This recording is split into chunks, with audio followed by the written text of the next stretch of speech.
So when we came on board with Avrion, one of the biggest issues that we had with a number of our previous Maximizer partners was that we never had any contact and we weren't being engaged on a regular basis. One, to inform us that Maximizer had released a new version and that we could upgrade that and that we actually should upgrade that. And the second thing was that we had a number of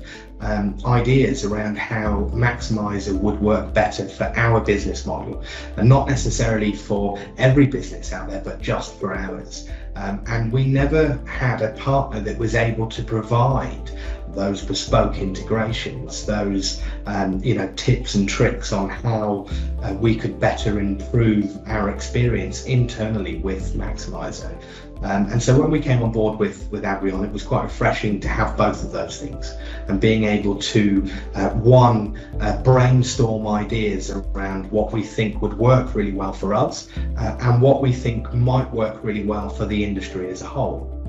And being able to have that feedback and ultimately that experience there to build those things that we were asking for and quite frankly desperately needed.